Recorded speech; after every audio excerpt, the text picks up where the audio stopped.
Hey, what's going on, guys? Welcome back to Brassmonke X. So we're working on Project Lich King again, and today we're going to be doing pretty much our final assembly here. Um, what we're going to be doing is we're installing our bolt carrier group and our charging handle. We're going to be putting those inside of our upper receiver, and then we're going to mate up our upper receiver to our lower receiver. And at that point, we're going to have a fully functional firearm. But there is going to be another video after this because I am going to show you guys how to mount an optic.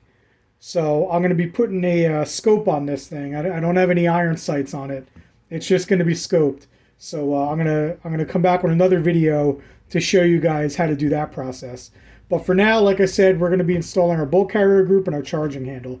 So before we do any work, again, let me just roll in my disclaimer. All right. Now, this is fairly simple, guys. This is basic AR-15 101. Anytime you want to clean your firearm, you're going to have to do this. You're going to have to take your bolt carrier group out and take your charging handle out.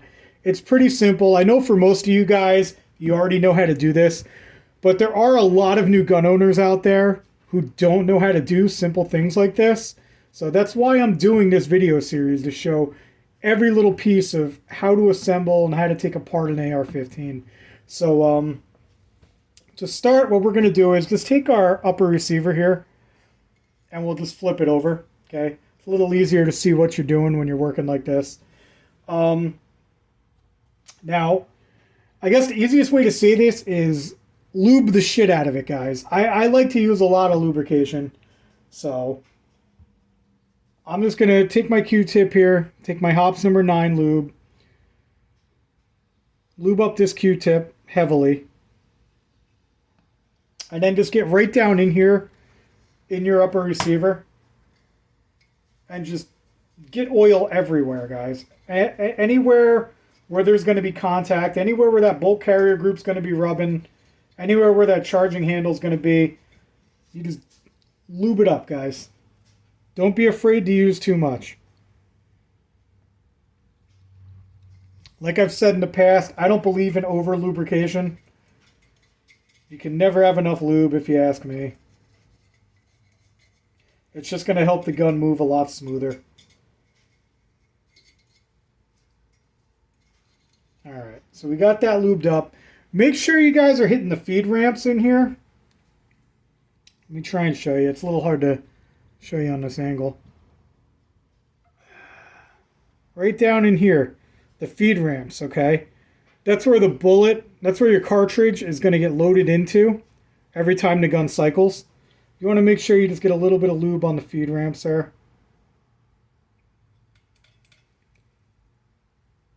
Just like that.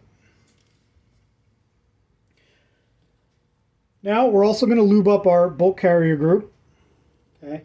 Honestly, guys, it might be easier to just put a little lube on your finger. Just get a little bit of oil on there and just rub it on. Just rub it all over.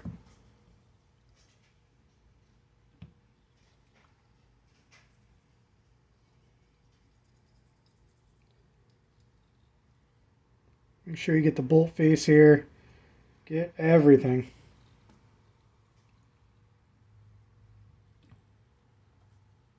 You don't have to use your finger if you're not a savage like I am. Go ahead and use a cloth or something. You can even use like a rem wipe or something on here if you want. That should be fine.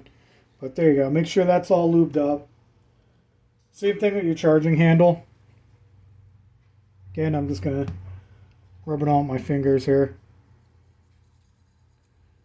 It's the quickest way to get it done. Just make sure you get in here too.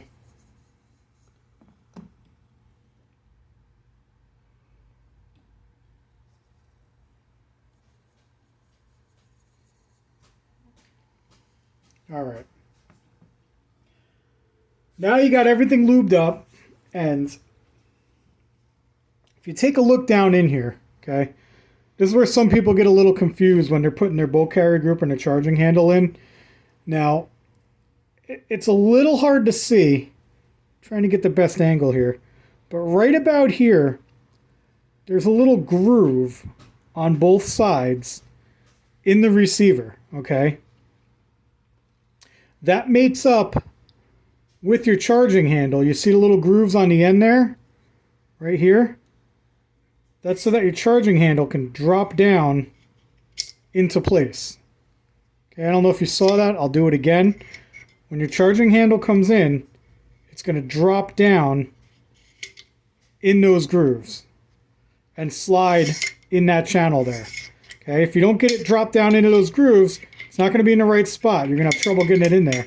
Okay, so remember that when you're coming in, just feel for the grooves. You'll feel it. Slide it back, and when you hit that groove there, yeah, once it drops down, it gets in that channel, it's free to move about inside the receiver. Okay, just remember that. Now, all right, guys. So to get these in, we're going to take our charging handle, slide it down into that groove, like I showed you before. Okay. And you're going to take your bolt carrier group. You're going to slide that right in the back here. Okay. Just like that. And then both pieces slide in together. Just push that bolt carrier group all the way in until it clicks. And now you're good. That's it. That's all there is to it, to installing the bolt carrier group and the charging handle. Okay. Now, if you were like me, you got oil all over yourself, wipe your hands off real quick.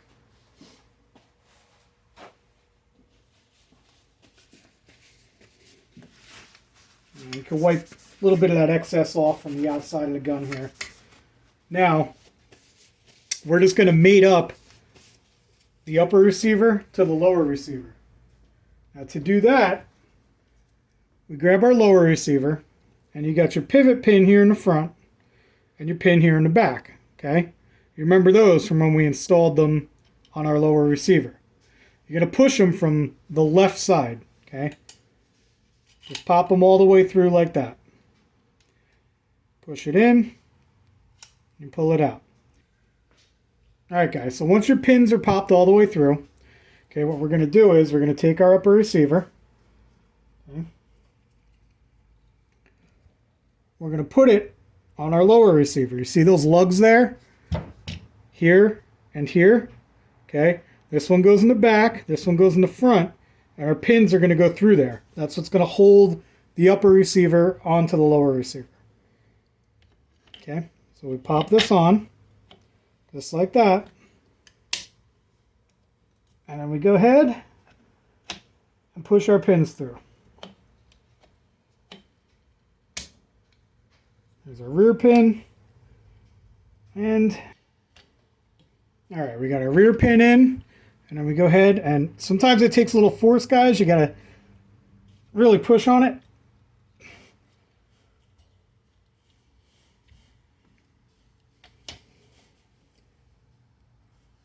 Or you might even want to just grab a mallet. Let's give it a little tap. There we go. Now it's going. I don't know why that one's so tight. But there you go, guys. That's your front pin. Like I said, sometimes they're a little tight. The more you work them, the looser they'll get. So the more you take this thing apart and you field strip it to clean it and everything, the easier that's going to get. You're not always going to need this mallet to do it.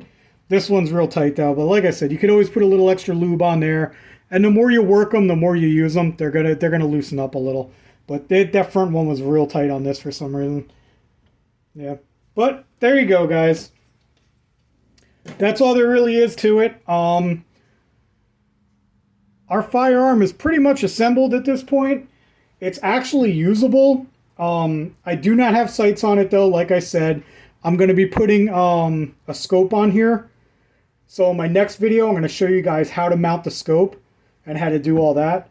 But yeah, guys, we're moving right along, and this thing is pretty much done. Let me see if I can give you a full view of it now.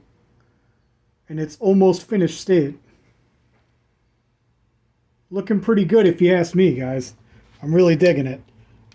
But yeah, like I said, stay tuned, and I will do a benchtop banter on it.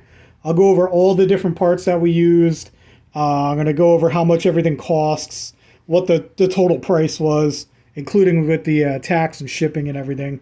But yeah, so pretty much 2 more videos on this thing, and we're done, guys, and we can get it to the range. So thanks for tuning in. I appreciate you watching, and we'll catch you next time.